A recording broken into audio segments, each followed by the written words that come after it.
नमस्कार, महेश पाटील आपलं स्वागत करतोय सोहम टेली अकॅडमी यूट्यूब चॅनलमध्ये. आपण काल पाहिलं होतं अकाउंटिंग व्हाउचर्स. तर अकाउंटिंग व्हाउचर्स बद्दलची कन्सेप्ट आपण समजून घेतली होती. तीच कन्सेप्ट या ठिकाणी आपण ऑन टॅली स्क्रीनवरती या ठिकाणी समजून घेतोय. तर ज्यावेळेस आपण या ठिकाणी कन्सेप्ट पाहतोय तर अकाउंटिंग व्हाउचर्स या ठिकाणी मध्ये गेल्यानंतरच आपल्याला झालेल्या व्यवहाराच्या नोंदी करता येतात. त्यासाठी आपण गेलो अकाउंटिंग व्हाउचर्स मध्ये. अकाउंटिंग व्हाउचर्स मध्ये आल्यानंतर इथे वेगवेगळे व्हाउचर्स या ठिकाणी आपल्याला दिसतात. पण इथे आपण जर परत बारकाईने या ठिकाणी पाहिलं तर आपल्याला क्रेडिट नोट आणि डेबिट नोट हे व्हाउचर या ठिकाणी हिडन दिसतात. ते व्हर्टिकल बटन वरती अपीअर नाही येत. मग त्यासाठी आपल्याला सेटिंग करावी लागते. त्याची सेटिंग या ठिकाणी आपण करतोय F11. F11 मध्ये आपण जेव्हा पाहतो तर इथे आपल्याला use debit and credit note option दिसतोय. तर त्या ऑप्शन वरती आलोय, आपण त्याला येस केलं, वाय प्रेस केलं, कंट्रोल एस सेव्ह केलेलं आहे. सेव्ह केल्यानंतर आपण पाहतोय तिथे क्रेडिट नोट आणि डेबिट नोट व्हाउचर अवेलेबल झालेले आहेत. मग यामध्ये आपण credit note, debit note related जे काही व्हाउचर्स या ठिकाणी पाहतोय तर त्यामध्ये आपण बघूयात सगळ्यात अगोदर sales, credit note, debit note, purchase या व्हाउचर्स रिलेटेड. कारण या व्हाउचर्स जे आहेत तर या व्हाउचर्सचा वापर या ठिकाणी आपल्याला कशासाठी होणार आहे. सपोज हा आहे आपला बिझनेस मध्ये गुड्स रिलेटेड ट्रान्झॅक्शन होत असतील. गुड्स म्हणजे गुड्स परचेस होत असेल, अदरवाइज गुड्स सेल्स होत असेल तर त्या आणि परचेस रिटर्न, सेल्स रिटर्नच्या एंट्रीज होतात. त्या अगोदर समजून घेऊयात. इथे आपल्या बिझनेस मध्ये जर गुड्स येत असतील म्हणजे परचेस झाल्यानंतर जर गुड्स या ठिकाणी आपल्या बिझनेस मध्ये येत असेल तर त्याची एंट्री होते F9 परचेस व्हाउचर मध्ये. F9 परचेस व्हाउचर मध्ये. जर आपल्या बिझनेस मधून गुड्स जात असतील तर त्याची एंट्री होईल F8 सेल्स व्हाउचर मध्ये. F8 सेल्स व्हाउचर मध्ये. F8 सेल्स व्हाउचर मध्ये. F9 purchase, F8 sales voucher. आणि जर इन केस आपण विकलेल्या वस्तू जर आपल्याला परत येत असतील आणि आपण खरेदी केलेल्या वस्तू जर परत देत असू तर आपण विकलेल्या वस्तू परत आल्या म्हणजे आपण त्याला म्हणतो सेल्स रिटर्न. आणि आपण खरेदी केलेल्या वस्तू परत केल्या म्हणजे त्याला म्हणतो आपण परचेस रिटर्न. तर सेल्स रिटर्न केल्याची एंट्री होईल control plus F8 credit note या व्हाउचर मध्ये. क्रेडिट नोट आणि आपण खरेदी केलेल्या वस्तू परत दिल्याची एंट्री या ठिकाणी होईल control plus F9 debit note voucher मध्ये. म्हणजे purchase, sale, purchase return, sales related या ठिकाणी ह्या चार व्हाउचरचा या ठिकाणी वापर होईल. परचेस ची एंट्री होईल F9 परचेस मध्ये, गुड्स सोल्ड ची एंट्री होईल F8 सेल मध्ये, सेल्स रिटर्न झाली तर एंट्री होईल क्रेडिट नोट मध्ये आणि परचेस रिटर्न झाली तर एंट्री होईल डेबिट नोट मध्ये. जे 8 पैकी 4 व्हाउचर्स. तर या 4 व्हाउचर्स मध्ये क्रेडिट नोट आणि डेबिट नोटचा वापर फक्त परचेस रिटर्न आणि सेल्स रिटर्न साठी होणार नाहीये. तर आपण एखाद्या पार्टीकडून खरेदी केलेली आहे. जस्ट फॉर एक्झाम्पल मध्ये बघूयात आपण खरेदी केलेली आहे पार्टीकडनं 100 क्वांटिटी.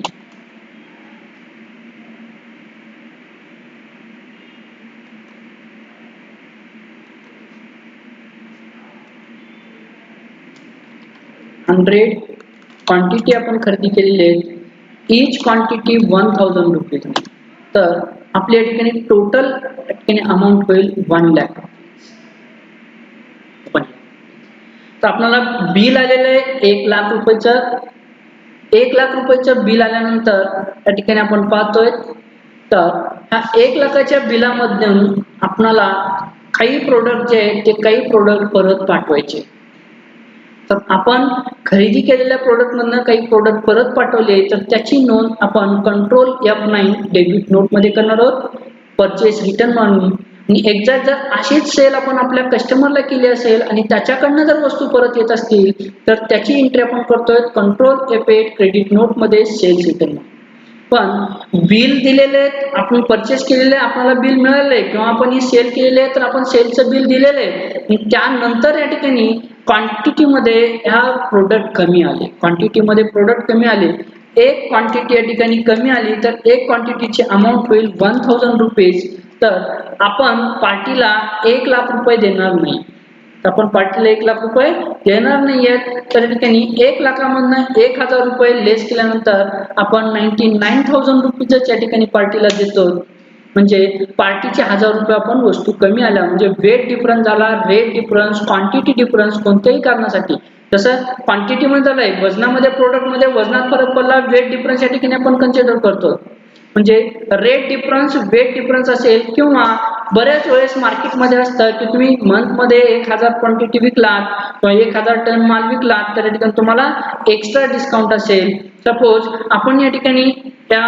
मंथ मध्ये 1,005 क्वांटिटी या ठिकाणी विकल्या तर आपल्या या ठिकाणी त्या टोटल जे टार्गेट कंप्लीट केल्याबद्दलचा एक सपोज रुपीज 25,000 या ठिकाणी आपल्याला त्याचे सेटलमेंट, त्याचा बेनिफिट आपल्याला भेटलं पाहिजे, तर यासाठी पार्टी तर आपल्याला पैसे देणार नाहीये, तर आपण पार्टीला डेबिट नोट सेंड करणार आहोत, काय तर scheme discount, target achievement, settlement म्हणजे वेट डिफरन्स असेल, रेट डिफरन्स असेल, टार्गेट अचीवमेंट केलेलं असेल किंवा क्वालिटी डिफरन्स मुळे असेल, कोणत्याही कारणासाठी आपण आपल्या सप्लायरची आउटस्टँडिंग अमाउंट कमी करतोय तर त्याची एंट्री, त्या सेटलमेंटच्या एंट्री त्या ठिकाणी आपण करणार आहोत डेबिट नोट वाउचर्स मध्ये, आणि इन केस जर अशाच कन्सेप्ट आपली असेच बेनिफिट आपण आपल्या कस्टमरला देत असू तर त्याची एंट्री त्या ठिकाणी होतील कंट्रोल एफेक्ट क्रेडिट नोट मध्ये।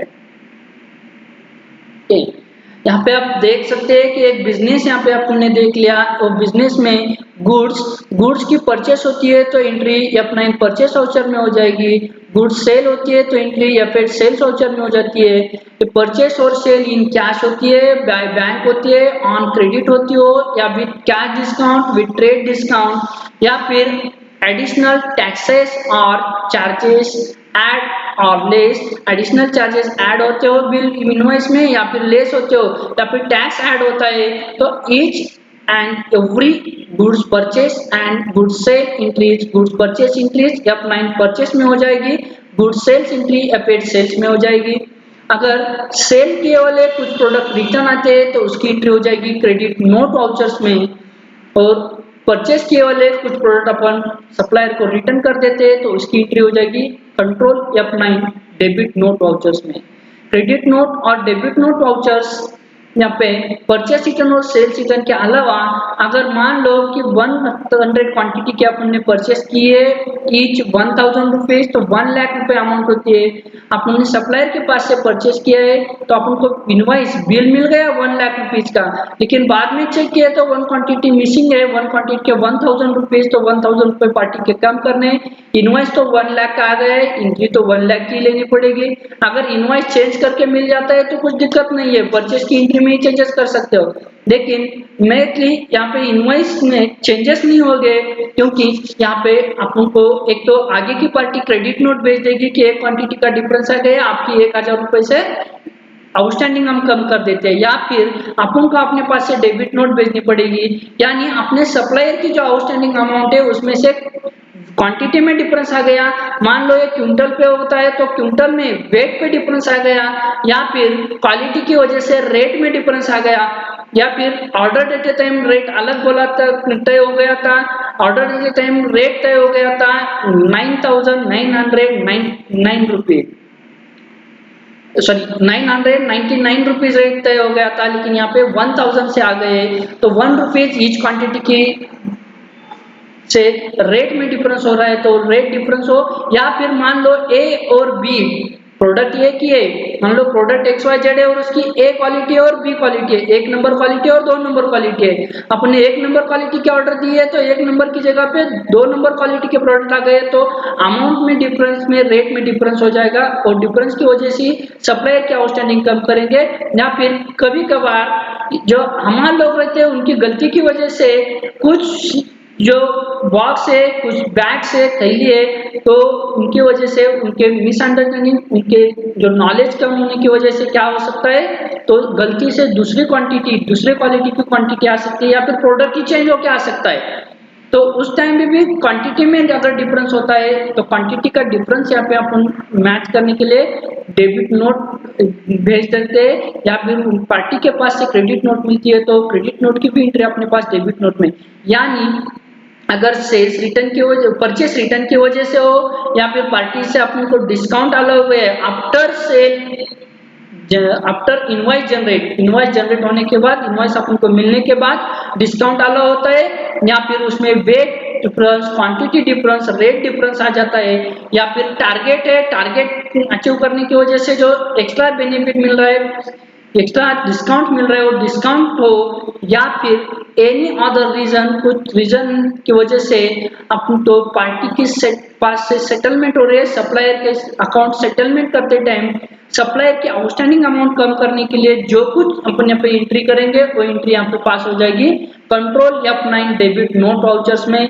अगर पार्टी के पास से कुछ उसका एविडेंस आ जाता है तो ठीक, नहीं तो अपने पास से अपन डेबिट नोट भेज देंगे, और पार्टी के पास से आ जाता है, सप्लायर के पास से आ जाता है तो क्रेडिट नोट। यानी यही कंसेप्ट अगर अपने कस्टमर के साथ अपन कर रहे हैं, तो कस्टमर को अगर हम इनवॉइस का एविडेंस भेज देते हैं तो अपन क्रेडिट नोट भेज देंगे, अगर कस्टमर के पास से अपन को मिलेगा तो उसके पास से डेबिट नोट मिलेगा।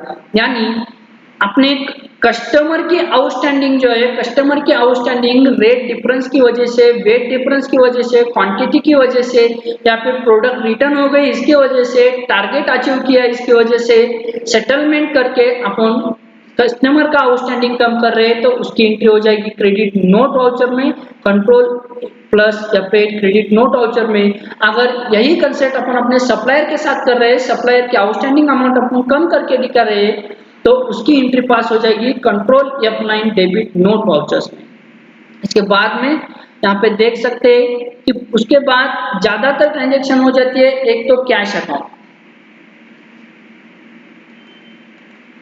कैश, अगर कैश के साथ पीटी कैश अकाउंट होता है तो पीटी कैश अकाउंट, और बैंक अकाउंट SBI में बैंक अकाउंट है, और अपना HDFC में अकाउंट है, ये अपने बैंक अकाउंट है। यानी पूरे कैश और बैंक सब यहाँ पे अकाउंट्स, यहाँ पे तो ये सब अकाउंट्स। अगर अपने बिजनेस में जो ट्रांजैक्शन होते हैं, वो ट्रांजैक्शन की वजह से अपने पास कैश या बैंक बैलेंस बढ़ जाता है, कैश या बैंक बैलेंस बढ़ जाता है, तो उसकी एंट्री हो जाएगी F6 रिसिप्ट में, F6 रिसिप्ट वाउचर में। और इस ट्रांजैक्शन की वजह से अपने पास से कैश या फिर बैंक बैलेंस कम होता है, तो उसकी एंट्री हो जाएगी F5 पेमेंट वाउचर में, उसकी एंट्री हो जाएगी F5 पेमेंट वाउचर में।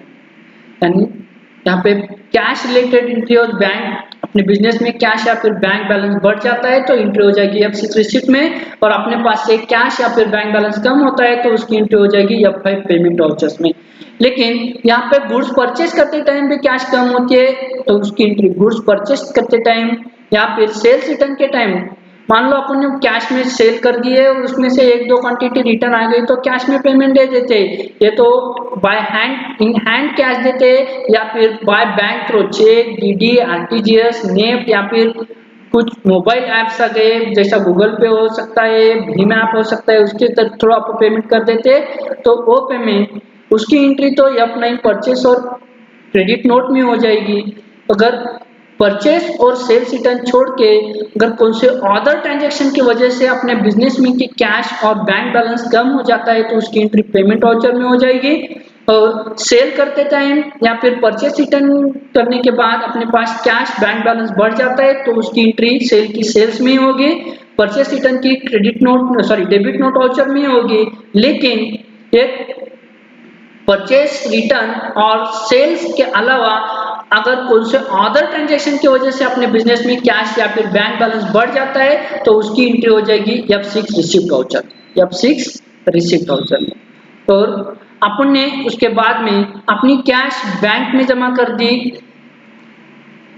कैश बैंक में जमा कर दी या फिर बैंक में से कैश निकाल दी, या फिर बैंक में से कैश निकाल ली।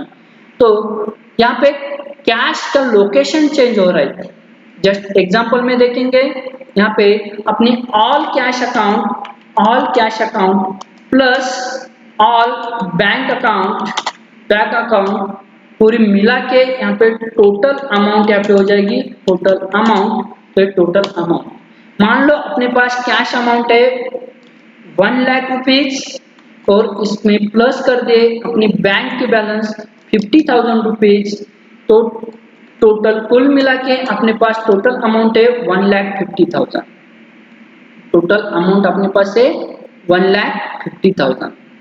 तो ये 1,50,000 अमाउंट है। मान लो उसमें से 10,000 रुपए बैंक में जमा कर दे, तो यहाँ पे कैश कम हो रही है 10,000 रुपीज से। यहाँ पे 10,000 रुपीज से इसको अगर प्लस माइनस के थ्रो करके देंगे थे और बैंक में बैलेंस बढ़ जाता है 10,000 रुपीज से। टोटल मिलेंगे तो अपने पास बैलेंस कुछ बढ़ा, टोटल अमाउंट कुछ नहीं बढ़ी, क्योंकि यहाँ पे कैश में से 10,000 लेस होने के बाद यहाँ पे 90,000 यहाँ पे कैश बैलेंस है और बैंक में बैलेंस बढ़ने की वजह से 60,000 रुपीज बैंक में बैलेंस है और यहाँ पे टोटल अमाउंट यहाँ पे हो जाएगी 1,50,000। या फिर बाद में अपन ने बैंक में से कैश निकाल ली, मान लो बैंक में से अपन ने 5,000 निकाल ली, तो 5,000 यहाँ पे कैश में बढ़ रहे और बैंक में से 5,000 रुपीज यहाँ पे लेस हो रहे, 5,000 रुपीज लेस हो रहे। तो टोटल कुल मिला के देखेंगे तो यहाँ पे कैश बढ़ी नहीं या फिर कैश कम नहीं हुई।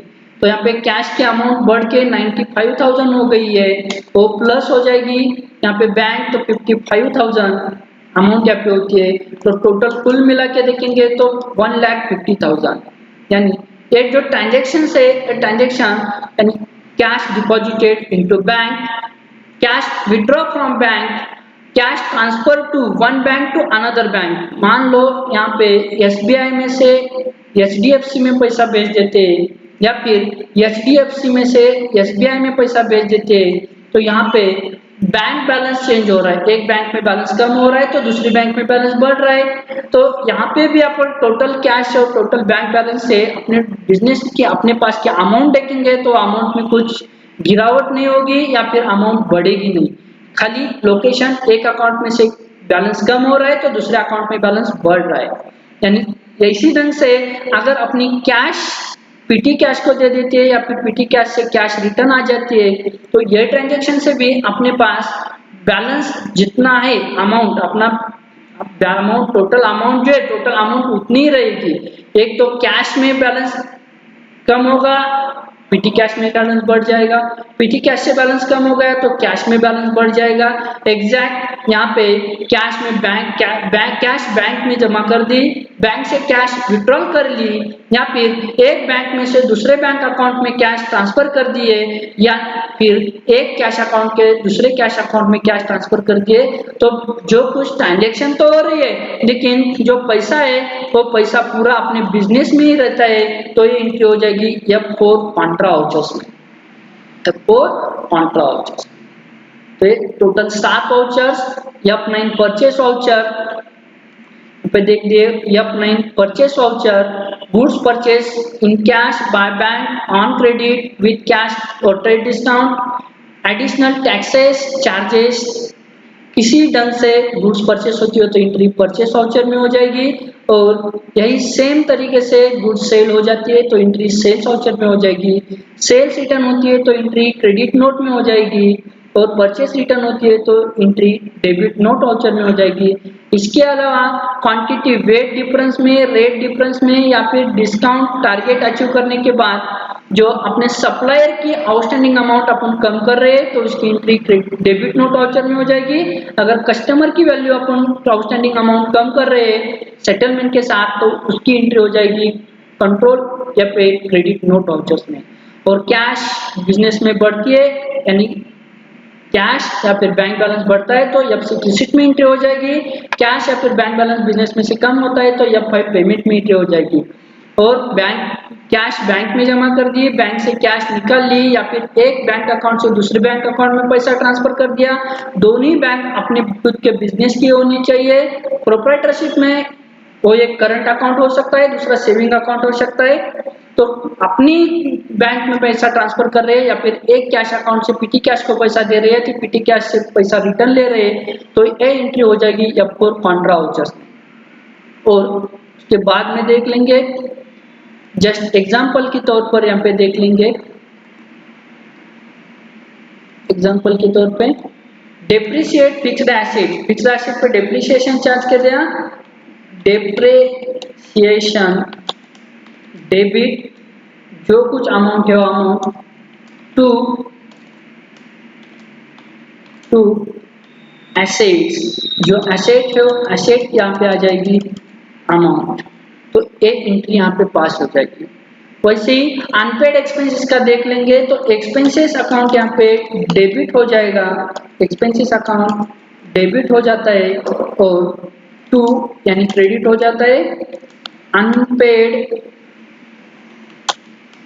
एक्सपेंसेस, अनपेड एक्सपेंसेस यानी जो कुछ एडजस्टमेंट है, ये एडजस्टमेंट में देखेंगे तो यहाँ पे परचेस रिटर्न, सेल्स रिटर्न या फिर आउटस्टैंडिंग अमाउंट, सप्लायर और डेटर्स के आउटस्टैंडिंग अमाउंट की वजह से सेटलमेंट नहीं हो रही है, इसलिए F9 परचेस या पेड सेल, कंट्रोल या paid credit note, control F9 debit note में तो एंट्री हो नहीं सकती। यहाँ पे रिसिप्ट में देखेंगे तो कैश या फिर बैंक बैलेंस बढ़ता है यानी डेबिट होने वाला अकाउंट कैश या फिर बैंक अकाउंट ही होना चाहिए। पेमेंट वाउचर में कैश बैंक बैलेंस कम हो जाता है यानी क्रेडिट होने वाला अकाउंट कैश या फिर बैंक अकाउंट ही होना चाहिए। कॉन्ट्रा वाउचर में तो डेबिट और क्रेडिट होने वाले अकाउंट एक तो कैश बैंक रहेंगे या फिर बैंक कैश रहेंगे, यानी ये कौन से ही वाउचर में ये कैश लेस एडजस्टमेंट की एंट्री नहीं हो सकती, इसलिए ये एंट्री अपन करते हैं F7 जर्नल वाउचर में, F7 जर्नल वाउचर्स में। इसके अलावा अगर आप एसेट कैश में या फिर बैंक थ्रू परचेस करते हैं या फिर सेल करते हैं, परचेस करते हैं या फिर सेल करते हैं, तो परचेस करते हैं तो अपने पास से कैश या फिर बैंक बैलेंस कम हो जाता है, उसकी एंट्री अपन करते हैं F5 पेमेंट वाउचर में। अगर सेल कर देते हैं तो उसकी एंट्री हो जाएगी F6 रिसीट में, इन कैश और बाय बैंक थ्रू। अगर ऑन क्रेडिट पे एसेट की परचेस और सेल हो जाती है, ऑन क्रेडिट एसेट परचेस और सेल्स एंट्री हो जाएगी F7 जर्नल वाउचर में। तो यहाँ पे टोटल 8 वाउचर्स, ये 8 वाउचर्स के बारे में आपने देख लिया है, ये 8 वाउचर्स में ही हर एक एंट्री हो जाती है। तो मान लो यहाँ पे टोटल 1 बाय 1 देखेंगे, वर्टिकल बटन बार के through first F4 Contra voucher, तो कॉन्ट्रा वाउचर में बैंक में कैश जमा की, बैंक से कैश विड्रॉ किए या फिर एक बैंक अकाउंट से दूसरे बैंक अकाउंट में पैसा ट्रांसफर कर रहे हैं या फिर एक कैश अकाउंट से दूसरे कैश अकाउंट में पैसा ट्रांसफर कर रहे हैं, तो ये एंट्री हो जाएगी F4 कॉन्ट्रा वाउचर में।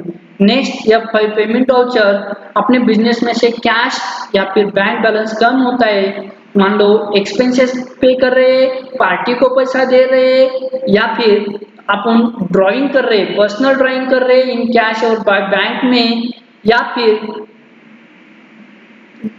फिर फिक्स्ड एसेट परचेस कर रहे हैं इन कैश और बाय बैंक से, तो एंट्री हो जाएगी F5 पेमेंट वाउचर्स में और पैसा मिल जाता है। नेक्स्ट है F6 रिसीट वाउचर, अपनी बिजनेस में कैश या फिर बैंक बैलेंस बढ़ जाता है यानी कैश और बैंक से पैसा मिलता है, एंट्री हो जाएगी F6 रिसीट में।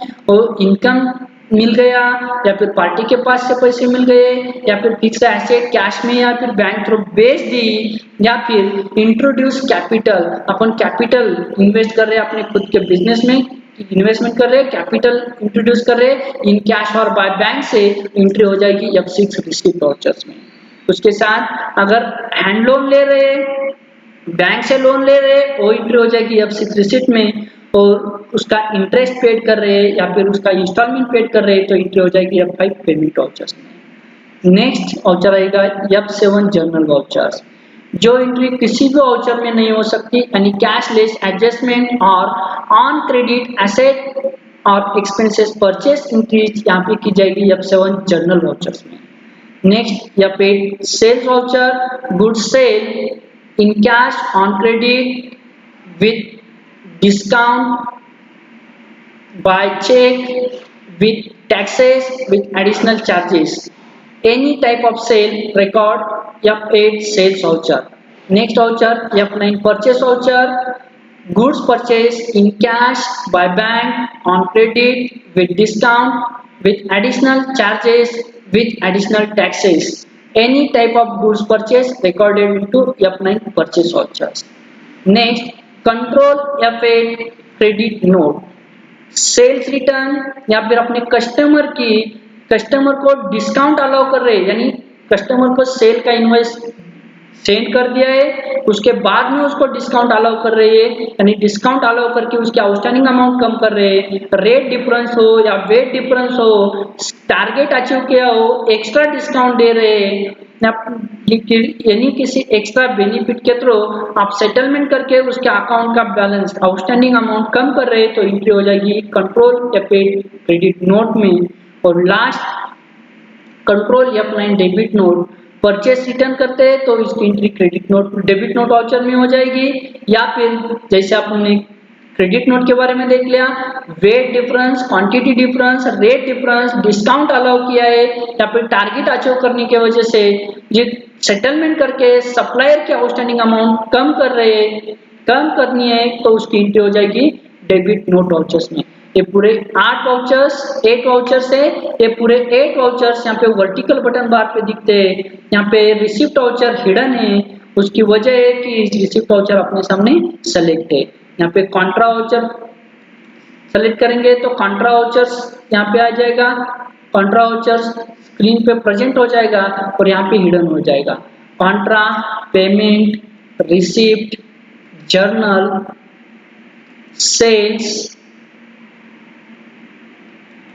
क्रेडिट नोट, परचेस और डेबिट नोट, 8 वाउचर्स का इस्तेमाल करके each and every accounting transactions Tally में रिकॉर्ड कर सकते हैं। लेकिन यहाँ पे अपन अगर देख सकेंगे तो ये परचेस वाउचर्स में देखेंगे तो यहाँ पे अकाउंट थ्रो ही, क्योंकि कंपनी की सेटिंग अपनी की है, यहाँ पे या 11 में जाके आप mention accounts only option yes कर दिया है, इसकी वजह से यहाँ पे खाली अकाउंट्स मेंटेन कर सकते हैं। अगर आपको टैली में से इनवॉइस जनरेट करना है, इनवॉइस निकाल के पार्टी को देना है तो यहाँ पे नहीं दे सकते, क्योंकि इनवॉइस में each and every quantities, rate, value यहाँ पे अलग से दिखानी होती है, तो अकाउंट्स ओनली में वो नहीं कर सकते। इसलिए अगर आपको इनवॉइस जनरेट करने हैं टैली में से, खाली अकाउंट मेंटेन करने हैं तो अकाउंट्स ओनली, और इनवॉइस जनरेट करने हैं तो आपको कंपनी अकाउंट्स विथ इन्वेंट्री की ही यूज करनी पड़ेगी, क्योंकि अकाउंट विथ इन्वेंट्री कंपनी में आप अकाउंटिंग के साथ साथ स्टॉक का भी रिकॉर्ड रख सकते हैं, लेकिन अकाउंट्स ओनली कंपनी में खाली आप अकाउंट्स मेंटेन कर सकते हैं, स्टॉक का रिकॉर्ड नहीं रख सकते, उसके साथ ही आप इनवॉइस जनरेट नहीं कर सकते। तो पूरे 8 अकाउंटिंग वाउचर्स, इसमें से परचेस, सेल्स, क्रेडिट नोट और डेबिट नोट वाउचर 2 फॉर्मेट में यूज कर सकते हैं। एक फॉर्मेट है एज अ वाउचर फॉर्मेट, दूसरा फॉर्मेट है एज अ इनवॉइस फॉर्मेट। यहाँ पे अपन देख सकते हैं स्क्रीन पे ये जो हमने एक्सप्लेनेशन किया था वो एक्सप्लेनेशन मैं यहाँ पे कैंसिल कर देता हूँ तो स्क्रीन अच्छे तरीके से दिखेंगी। यहाँ पे देख सकते हैं, यहाँ पे देख लेंगे परचेस वाउचर, तो परचेस वाउचर इनवॉइस टाइप में आ रहा है, यहाँ पे पार्टी नेम, पर्टिकुलर अमाउंट वगैरह, यानी डेबिट क्रेडिट का फॉर्मेट नहीं आ रहा है, तो ये है इनवॉइस फॉर्मेट। तो यहाँ पे वर्टिकल बटन बार पे देख सकते हैं, यहाँ पे एज अ वाउचर ऑप्शन आ रहा है, कंट्रोल V शॉर्टकट किए अगर ये आप सेलेक्ट कर देते तो फॉर्मेट बदल जाता है, ये डेबिट क्रेडिट नोट का फॉर्मेट आता है, डेबिट और क्रेडिट में एंट्री का फॉर्मेट आ जाता है, इसे एज अ वाउचर फॉर्मेट बोलते हैं। और जो पहले था वो इनवॉइस फॉर्मेट, तो अभी यहाँ पे वाउचर फॉर्मेट आ गए तो वर्टिकल बटन बार पे इनवॉइस फॉर्मेट के लिए ऑप्शन है, यहाँ पे आप चेंज कर सकते हैं, इनवॉइस फॉर्मेट चाहिए invoice format, as a voucher format चाहिए एज अ वाउचर फॉर्मेट। इसी तरह से कॉन्ट्रा, पेमेंट और रिसिप्ट वाउचर जो है वो आप सिंगल एंट्री मोड फॉर्मेट और एज अ वाउचर फॉर्मेट, जो डेबिट क्रेडिट दिख रहा है वो एज अ वाउचर फॉर्मेट है, और आप एज अ वाउचर फॉर्मेट है, और as a single entry mode format आपको यूज करना है तो आपको प्रेस करना पड़ेगा यहाँ पे F12, F12 प्रेस करने के बाद यहाँ पे सेटिंग्स आ जाएगी। यहाँ पे दूसरा ही ऑप्शन है use single entry mode for payment received Contra vouchers. ये वाउचर्स का ऑप्शन यस कर दिया, कंट्रोल एस सेव कर देते। तो यहाँ पे देख लीजिए इनवॉइस टाइप के यहाँ पे वाउचर आ जाएगा, लेकिन इसको invoice as a invoice format नहीं बोलते, यहाँ पे सिंगल एंट्री मोड फॉर्मेट बोलते हैं। ये फॉर्मेट आ जाएगा F4 कॉन्ट्रा के लिए, F5 पेमेंट के लिए, F6 रिसिप्ट के लिए। इसे सिंगल एंट्री मोड फॉर्मेट और एज अ वाउचर फॉर्मेट यहाँ पे कहा जाता है। उसके बाद में सेल्स, क्रेडिट नोट, परचेज और debit note as a voucher format और एज अ इनवॉइस फॉर्मेट में आ जाते हैं। लेकिन ये क्या sales, credit note, debit note और डेबिट नोट, परचेज, ये वाउचर जो है यहाँ पे आपको डायरेक्टली ऑप्शन मिल जाता है as a voucher, as a invoice के लिए। लेकिन यहाँ पे क्रेडिट नोट जब सेलेक्ट करेंगे तो यहाँ पे ऑप्शन नहीं दिख रहा। क्यों नहीं दिख रहा? क्योंकि यहाँ पे F11 सेटिंग्स में यहाँ पे आपने use debit and credit note के ऑप्शन यस किया था। यहाँ पे इनवॉइस मोड में क्रेडिट नोट और इनवॉइस मोड में डेबिट नोट का ऑप्शन अगर अपन यहाँ पे ले लेते हैं तो यहाँ पे as a voucher, as a invoice का ऑप्शन आ जाता है। यानी ये जो purchase, credit note, debit note और purchase, sale, credit note, debit note, ये चार वाउचर जो है, चार वाउचर के लिए आपको डायरेक्टली कंट्रोल वी का ऑप्शन आ जाता है। लेकिन इसमें भी अगर आप F11 में यहाँ पे अनेबल इनवॉइसिंग ऑप्शन अगर नो कर देते तो एक कौन सा भी वाउचर्स आपको दो फॉर्मेट में यूज नहीं कर सकते। यहाँ पे यस होने के बाद ही आप परचेस और सेल्स का वाउचर एज इनवॉइस और एज वाउचर यूज कर सकते हैं। और डेबिट क्रेडिट नोट के लिए यहाँ पे अलग से record credit note in invoice mode, record debit note in invoice mode का ऑप्शन यस होने के बाद ही आप इनवॉइस मोड यूज कर सकते हैं। और कॉन्ट्रा पेमेंट और रिसिप्ट के लिए आप F12 प्रेस करके ही आप सेटिंग बना सकते हैं। पे सिंगल एंट्री मोड को नो कर दिया तो एक वाउचर फॉर्मेट आ जाता है। यानी यहाँ पे जो 8 वाउचर्स है, 8 में से 7 वाउचर जो है वो दो फॉर्मेट में यूज कर सकते हैं। सबसे पहले अपन यहाँ पे सिंगल, अपने जैसे थ्योरेटिकल में देखा है डेबिट और क्रेडिट की पास, डेबिट और क्रेडिट करके एंट्री पास करना, तो उसी तरीके से अपन यहाँ पे देख लेंगे। यानी हर एक voucher as a voucher format में देख लेंगे। यहाँ पे F7 जर्नल वाउचर है, F7 जर्नल वाउचर एक ही फॉर्मेट में यूज कर सकते हैं एज अ वाउचर फॉर्मेट। इसे इनवॉइस मोड में आप नहीं ले जा सकते या फिर सिंगल एंट्री मोड में नहीं ले जा सकते। तो पूरे और यहाँ पे अपन अकाउंटिंग वाउचर्स देख लिए। या अकाउंटिंग वाउचर्स में नए वाउचर्स भी अपन बना सकते हैं, लेकिन अंडर प्री डिफाइंड वाउचर। जो ये 8 प्री डिफाइंड वाउचर्स है, ये प्री डिफाइंड वाउचर्स के अंडर ही अपन यहाँ पे अलग अलग से बना सकते हैं। यहाँ पे खाली डेमो देख लेंगे। अकाउंटिंग वाउचर्स के आने के बाद अपन यहाँ पे सेल्स सेलेक्ट कर देते हैं, तो यहाँ पे सेल्स हिडन है। ये सेल्स मान लो अपन यहाँ पे बैक जाते हैं अकाउंटिंग वाउचर्स, वाउचर टाइप में यहाँ पे क्रिएट कर देते हैं कैश सेल, कैश सेल्स। यानी जो कैश में से सेल हो जाएगी उसकी एंट्री अपन कैश सेल्स वाउचर में से निकालेंगे। और जो बाय डिफॉल्ट सेल्स वाउचर है उसके लिए ऑन क्रेडिट के लिए, तो ये अंडर यहाँ पे देख सकते हैं अंडर में जो प्री डिफाइंड वाउचर्स है यहाँ पे अकाउंट्स ओनली और अकाउंट्स विद इन्वेंट्री के वाउचर्स दिखाई दे रहे हैं। अपन खाली अकाउंट्स ओनली के देखे स्टेप बाय स्टेप देख लेंगे। यहाँ पे सेल्स अंडर सेल्स में रख दिया। इधर जो अलग इंफॉर्मेशन है उसके बारे में ज्यादा सोचेंगे नहीं, कंट्रोल एस सेव करेंगे। जब डिटेल में देखना है उस टाइम पे देख लेंगे। अब बैक आ जाते अकाउंटिंग वाउचर्स, तो यहाँ पे सेल्स वाउचर तो आपके सामने है, फिर भी सेल्स के लिए ऑप्शन दिख रहा है। यहाँ पे सेलेक्ट करेंगे तो यहाँ पे कैश सेल और सेल्स, यानी कैश सेल, कैश में सेल हो गई है तो अपन यहाँ पे यूज करेंगे कैश सेल वाउचर आ जाएगा। या फिर यहाँ पे ऑन क्रेडिट पे सेल होगी है तो अपन सेल्स वाउचर यूज करेंगे। इस तरीके से हर एक ईच एंड एवरी वाउचर के अंदर आप अलग अलग आपकी जरूरत के हिसाब से आप न्यू वाउचर्स क्रिएट कर सकेंगे। लेकिन खाली यहाँ पे आप समझ लेंगे ये 8 वाउचर्स और 8 वाउचर्स किस तरीके से यूज करनी है, कौन से वाउचर का इस्तेमाल कब किया जाता है, ये यहाँ पे अपन ने क्लियर कर दिया है। अगर इसमें कुछ डाउट होता है तो आप कमेंट में डाल दीजिए। तो इसका बेनिफिट आपके फ्रेंड्स को, अपने फैमिली मेंबर्स को चाहिए तो आप लाइक कर दिए, शेयर कर दिए, सब्सक्राइब कर दीजिए। Thank you.